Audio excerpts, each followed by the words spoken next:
तो अब इस वीडियो में मैं आपको बताऊंगा हाथ की रेखाओं के बारे में।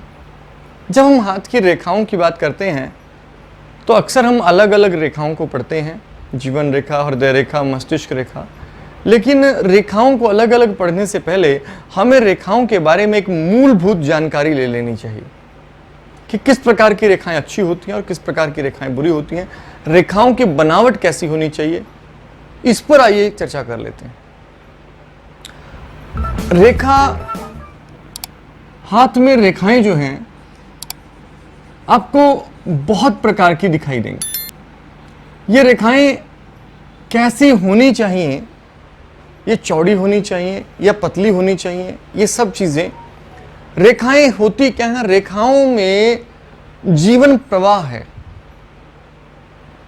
इसकी तुलना आप एक रेखा की तुलना एक नदी से कर सकते हैं।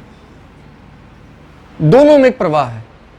नदी में जीवन का प्रवाह है, जल का प्रवाह है, और रेखा में जीवन का प्रवाह है, प्राण शक्ति का प्रवाह है।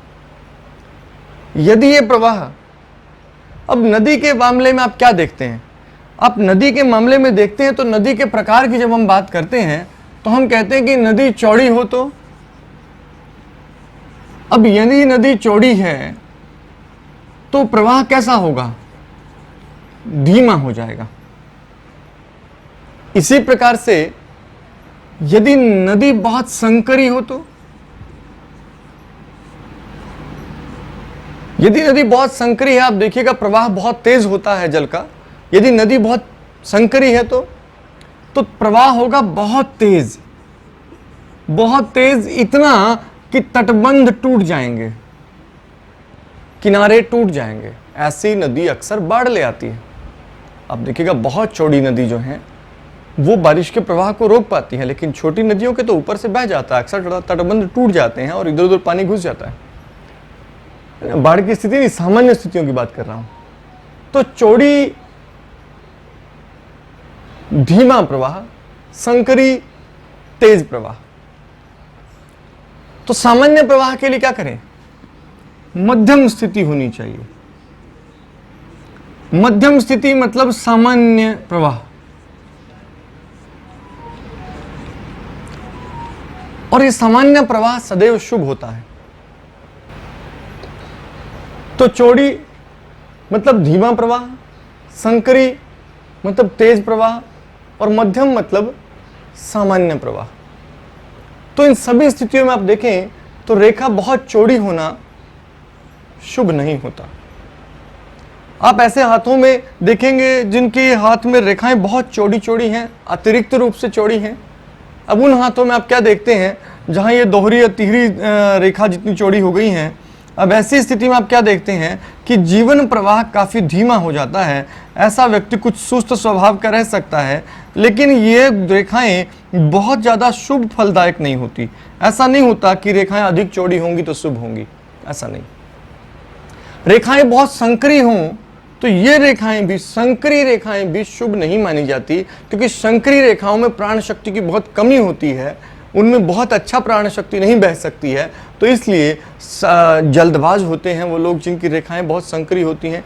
जिन लोगों की रेखाएं बहुत संकरी होती हैं उनमें अशुभ स्थिति ज़्यादा रहती है, कमज़ोर होता है शरीर, जल्दी अशुभताएं पैदा होती हैं। तो ये भी एक कारण है कि संकरी नहीं होनी चाहिए। अब मध्यम स्थिति की होनी चाहिए। उनका रंग कैसा हो? हाथ के रंग की तुलना करते हुए इसका अध्ययन करें। काला, लाल, गुलाबी, सफेद या पीला, ऐसे रंग आपको हाथ की रेखाओं के दिखाई दे सकते हैं। इनमें यदि रंग काला हो तो ये अच्छी स्थिति नहीं। काला रंग निस्तेजता का, थोड़ा असफलता का प्रतीक माना जाता है। बहुत से रंग में आपको, बहुत से हाथों में आपको काला रंग दिखाई देगा रेखाओं का। प्रारंभिक हाथ, मजदूरों के हाथ, भिखारियों के हाथ में आपको अक्सर रेखाओं का रंग काला दिखाई देगा। रेखाओं का लाल रंग उत्तेजना का प्रतीक है, तीव्रता का प्रतीक है। लेकिन ऐसे लोग रोगी, गुस्सैल होते हैं, अधिक रक्तचाप होता है। अगर अचानक से आपके हाथ के रेखाओं का रंग लाल हो रहा है तो मैं कहूंगा कोलेस्ट्रॉल की जांच जरूर कराइए, हृदय संबंधित रोग की जांच कराइए। लाल रंग थोड़ा अशुभता का प्रतीक है, लेकिन उत्तेजना का प्रतीक है। हालांकि इसमें उत्साह की कमी नहीं होती, हालांकि इसमें ऊर्जा की कमी नहीं होती, हालांकि इसमें कार्य करने की क्षमता की कमी नहीं होती, लेकिन ऐसा व्यक्ति उत्तेजना जल्दा रहती है। अब यदि हल्का गुलाबी रंग है तो यह विशेष शुभ है, यह सबसे बढ़िया रंग माना जाता है। आपको अधिकतर संपन्न लोगों के हाथ में, सफल लोगों के हाथ में रेखाओं का गुलाबी रंग दिखाई देगा। इसके बाद बात करते हैं यदि सफेद रंग की। सफेद या पीला रंग ये अशुभता की स्थिति, ये रोग की स्थिति है। जब भी रंग सफेद या पीला हो तो ये रोग या अशुभता का संकेत होता है, या अधिक उदासीनता, अधिक निराशाजनक स्थिति का प्रतीक होता है। तो हाथ में सफेद या पीला रंग नहीं होना चाहिए। अगर किसी के भी हाथ में सफेद या पीला रंग आपको रेखाओं का दिखाई दे रहा है, हाथ का रंग सफेद दिखाई दे रहा है, पूरे कर तल का रंग सफेद है, तो ऐसे व्यक्ति को सबसे पहले तो रक्त जांच कराने के लिए कहिए कि उसका हीमोग्लोबिन कम तो नहीं है। यदि हीमोग्लोबिन ठीक ठाक है तो ऐसी स्थिति में हाथ का रंग सफेद या पीला होना अशुभ है, रोग का, निराशा का, उदासीनता का प्रतीक है। तो हाथ के रेखाओं के बारे में हमने पहली बात की कि चौड़ाई कैसी हो, फिर रंग काला या गुलाबी या लाल या पीले रंग का हो सकता है तो रंग पर ध्यान दें। उसके बाद ताम्र रंग का भी हो सकता है, तांबे जैसा रंग, इसे हम लाल में ही लेते हैं। हालांकि ताम्र रंग जो है वो अधिक अशुभ नहीं होता, काफी शुभ माना जाता है। तो ये रंग की स्थिति है। इसके बाद हमें अगली जो विषय देखना चाहिए कि ये सब देखने के बाद कि किसी भी रेखा को यदि बहुत आड़ी रेखाएं काट रही हैं तो फिर से यदि नदी का प्रवाह रोका जाएगा तो समस्यात्मक होगा। जितनी आड़ी रेखाएं अधिक काटेंगी उतना नदी का प्रवाह बिगड़ता है। अब नदी के प्रवाह बिगड़ने से विघ्न पैदा होते हैं, बाधाएं पैदा होती है। ठीक उसी प्रकार से जीवन में हमारे हाथ की रेखाओं में होता है कि जैसे जैसे रेखाओं में आड़ी रेखाएं दिखाई देंगी तो ये आपको अशुभता का प्रतीक दिखाई देंगे। अब यदि हाथ में से यदि किसी भी रेखा में, अब हमारा ध्यान दीजिएगा कि उंगलियां जो है हमारे हाथ में, कोई भी रेखा ऊपर की ओर का प्रवाह शुभ होता है सदैव। हाथ में उंगलियों की ऊपर की ओर रेखाओं का प्रवाह शुभ होता है, यही सहज प्रभाव है। यदि वो उल्टी दिशा में बह रही हैं तो यह अशुभ होगा। अब यदि कोई भी रेखा, मान लीजिए एक रेखा से कोई रेखा ऊपर की ओर उठ रही हैं शाखाएं, तो यह शुभ संकेत है, जबकि रेखाओं का नीचे की ओर गिरना अशुभ माना जाएगा। तो किसी भी हाथ रेखा पर यदि कोई रेखा ऊपर की ओर उठेगी तो शुभ होगा, और यदि कोई रेखा नीचे की ओर जाएगी तो यह थोड़ा अशुभ संकेत माना जाएगा। तो ये जो अल्प रेखाएं, बहुत छोटी छोटी महीन महीन रेखाएं आपको रेखाओं पर दिखाई देंगी, तो ये अशुभ संकेत होता है। इसी के बाद यदि कोई रेखा, अब दूसरी बात, यदि कोई रेखा इस तरह से टुकड़ों में, सतत नहीं है, वो टुकड़ों में है, तो ये रेखा निश्चित रूप से प्राण शक्ति कमी दिखाती है, अशुभता का संकेत है। ये शुभ स्थिति नहीं है रेखा की। वो कैसा फल देगी वो रेखा पर निर्भर करेगा, हाथ के बाकी सब सम्मिश्रण पर निर्भर करेगा, लेकिन ऐसा होना शुभ संकेत नहीं है। यदि रेखा जंजीर से बनी है,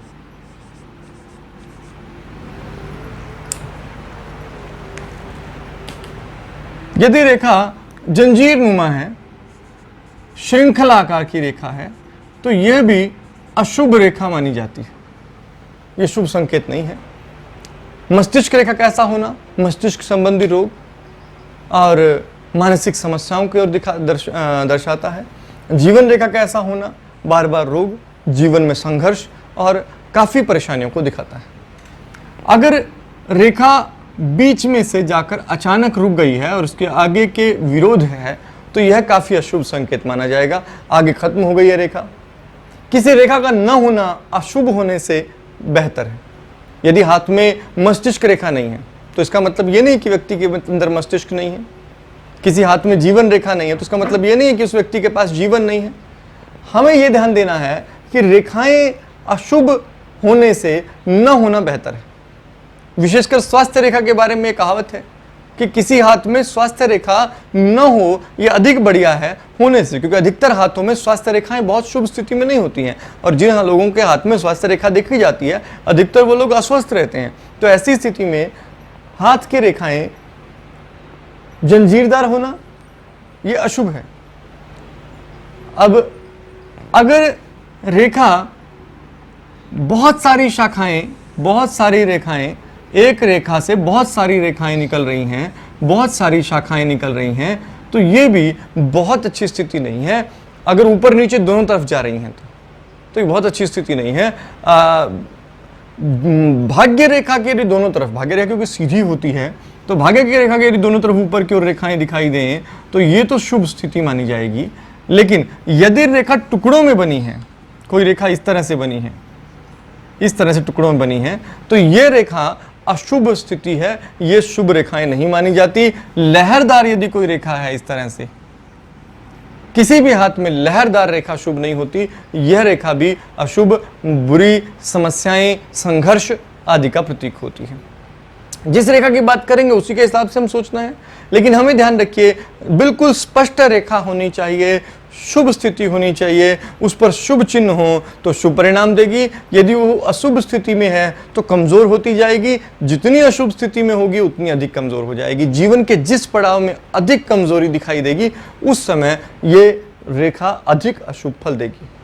आयु की गणना कैसे देंगे ये मैं आपको सभी रेखाओं को पढ़ाने के बाद फिर आपको बताऊंगा कि आयु की गणना कैसे करनी है हाथ में। लेकिन ये जो रेखाओं की अशुभता है, ये जो लहरदार रेखाएं हैं ये अशुभ मानी जाती हैं। द्वीप वाली, टुकड़ों वाली रेखाएं अशुभ मानी जाती हैं। यदि किसी रेखा में एक रेखा टूट गई है और उसके बीच में एक दूसरी रेखा ने आकर इस श्रृंखला को कवर कर दिया, इस तरह से रेखा जुड़ गई है, तो अब इसे अशुभ नहीं माना जाएगा। यह इसकी कमी को पूर्ति कर देगी और यहाँ इस समस्या का समाधान हो गया है, ऐसा मान सकते हैं।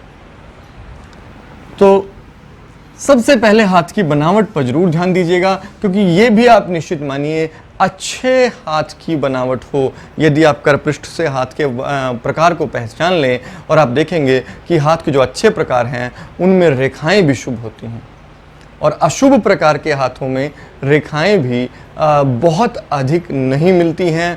अगर अधिक हों तो वे अशुभ स्थिति में अधिक पाई जाती हैं। प्रारंभिक हाथों में अक्सर बहुत कम रेखाएं होती हैं और इसीलिए वो लोग काफ़ी सरल जीवन व्यतीत करते हैं। शास्त्र में कहावत है, हाथ में बहुत अधिक रेखाएं होना अच्छी नहीं है। शास्त्र में कहावत है, बहुरेखा बहुचिंतक, बहुचिंतक बहुदुखी। आपके हाथ में बहुत सारी रेखाएं हों तो आप अधिक चिंतन करते हैं, अधिक सोचते हैं, और जो लोग अधिक चिंतन करते हैं वो दुखी भी बहुत रहते हैं, क्योंकि कभी इस विषय को कभी उस विषय को सोचकर वो चिंतित रहते हैं। तो ध्यान रखिए, हाथ में रेखाएं जितनी कम हो उतनी शुभ है। बहुत अधिक रेखाएं हाथ में होना अशुभता का प्रतीक है। अशुभ रेखाएं या अधिक रेखाओं से कम और स्पष्ट रेखाएं हाथ में निश्चित रूप से शुभ मानी जाती हैं। अब ये मैंने आपको बताया हाथ में रेखाओं के सामान्य स्थिति के बारे में। अगली वीडियो से मैं आपको क्रमानुसार एक एक करके एक एक रेखा के बारे में बताऊंगा।